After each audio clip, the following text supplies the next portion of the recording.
e de fato a gente fez um programa aqui recentemente em que a gente dava alguns números desse movimento da China, né, de abrir mão dos títulos de tesouro dos Estados Unidos, enfim, dos papéis da dívida por ouro, né, em troca do ouro. E aí isso indica que, bom, está muito claro que indica um esvaziamento do dólar e, consequentemente, do poder dos Estados Unidos no mundo todo, principalmente em utilizar o dólar como moeda, não só como uma moeda, mas como uma arma de guerra. Que tipo de reação você espera, André, dos Estados Unidos diante desses anúncios todos que estamos comentando aqui? Cláudio, a reação dos Estados Unidos é muito difícil prever, mas haverá sim ostensividade, com certeza.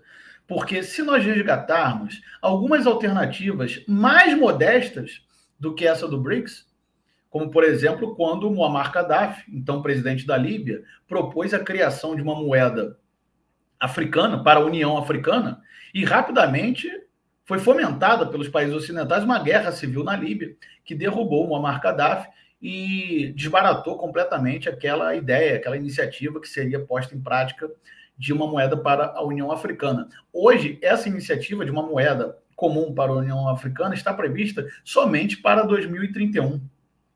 Ou seja, essa intervenção dos Estados Unidos e da OTAN na Líbia atrasou em 20 anos, no mínimo, a criação de uma moeda comum na União Africana. Recordemos também que quando a Venezuela propôs a criação de uma criptomoeda com lastro no seu próprio petróleo, que obviamente é um ativo real, então a moeda tinha sim chance de vingar, seria o petro, já no governo de Donald Trump nos Estados Unidos, recrudesceu imediatamente com as sanções econômicas contra a Venezuela, que aumentaram num ritmo incessante, promovendo um verdadeiro caos econômico no país, impedindo que o país comprasse, inclusive, insumos médicos, remédios e também alimentos, porque foi proibida de utilizar, em parte, o sistema SWIFT e de utilizar bancos europeus para realizar pagamentos. Então, esse tipo de ostensividade é algo que nós já estamos acostumados a ver por parte dos Estados Unidos, até mesmo diante de iniciativas mais modestas, porque essa iniciativa dos BRICS conta, dessa vez, com grandes potências como a China, por exemplo. Então, uma ostensividade ao ponto de uma guerra direta contra a China, promover um caos econômico na China ou então uma guerra civil na China, é muito difícil de acontecer, porque a China está preparada para enfrentar qualquer adversidade. E o mesmo poderia se dizer da Rússia. A Rússia vem, diante das mais de 17 mil sanções que enfrenta desde 2022, sendo uma das grandes promotoras dessas iniciativas de desdolarização. Não haverá uma iniciativa direta contra a Rússia agora, que poderemos assistir, por exemplo, à intensificação do conflito na Ucrânia. Vão continuar promovendo uma guerra de procuração contra a Rússia em território ucraniano, utilizando ucranianos como bucha de canhão, até mesmo para fomentar a indústria bélica dos Estados Unidos. Então, Cláudio, dos Estados Unidos, nós podemos esperar muitas iniciativas ostensivas, digo, mas, dessa vez, eles enfrentarão um processo que talvez seja irreversível, porque conta com a participação de grandes potências. Mas não esqueçamos que o próprio ex-presidente Donald Trump já declarou que perder a batalha pela hegemonia do dólar seria pior do que perder qualquer guerra. Lembrem-se dessa declaração de Donald Trump, o que mostra o quão importante é a hegemonia do dólar para os Estados Unidos, porque o país está ancorado numa dívida de 35 trilhões de dólares hoje. A hegemonia do dólar é o que permite aos Estados Unidos ter o que, certa vez, um ex-ministro de Economia da França chamou de privilégio exorbitante. A possibilidade de emitir moeda e não gerar inflação dentro do seu próprio país, pelo fato da sua moeda haver se tornado um ativo de exportação. Afinal, praticamente todos os países do mundo mantêm vastas reservas em dólar. Então emitem, mas exportam a moeda ao mesmo tempo, não gerando inflação, mas podendo financiar o seu déficit com emissão de moeda, o que não acontece em nenhum outro país do mundo, o que não pode ocorrer em nenhum outro país do mundo, porque a emissão, em geral, em regra, gera inflação.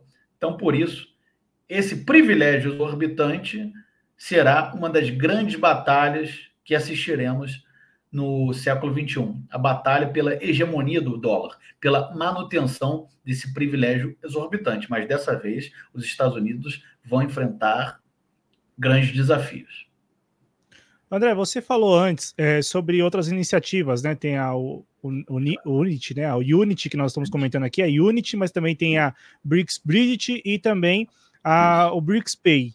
Eu gostaria de saber, se você puder compartilhar com o público, um pouco das diferenças, né, entre essas três iniciativas. Claro, o BRICS Bridge, Cláudio, é a plataforma de pagamentos. Bridge, em inglês, inclusive, quer dizer ponte. Essa plataforma é onde estará previsto quais ativos vão poder compor essa cesta que servirá ao sistema de pagamentos, que aí sim é o BRICS Pay. Ou seja, já comentamos aqui que essa cesta vai ser conformada, além do ouro e outros minérios, como também por moedas dos países do BRICS e também, provavelmente, títulos entram nessa conta, não? Cláudio, ainda não foi determinado a inclusão de títulos de dívida dos países membros do BRICS. Isso ainda é algo que provavelmente será debatido na próxima cúpula dos BRICS. E o BRICS Pay é exatamente o sistema de pagamento que vai estar definido pela plataforma que é o BRICS Bridge, o sistema de pagamento que visa substituir o sistema de pagamento SWIFT. É como se fosse, Cláudio, uma câmara de compensação entre as moedas locais.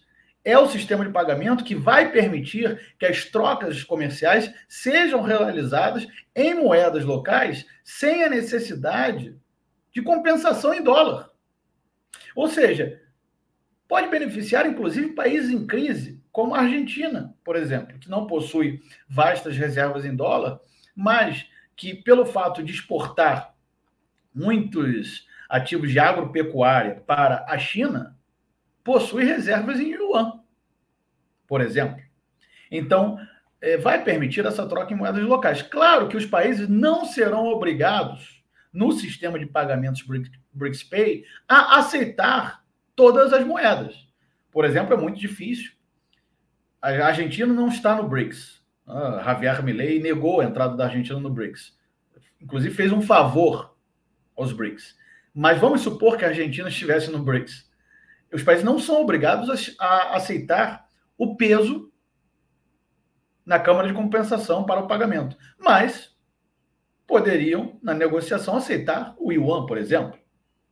Então, o sistema de pagamentos, na minha opinião, Cláudio, é a maior alternativa à hegemonia do dólar, porque a moeda comum, e aí sim seria o Unity, vai demandar mais tempo. Ela está em processo, em estudo, mas vai demandar mais tempo e até por isso a ideia é que seja inicialmente uma moeda digital. Então, essa é a diferença. BRICS Bridge é a plataforma, BRICS Pay, o sistema de pagamentos, e Unity, uma nova moeda comum.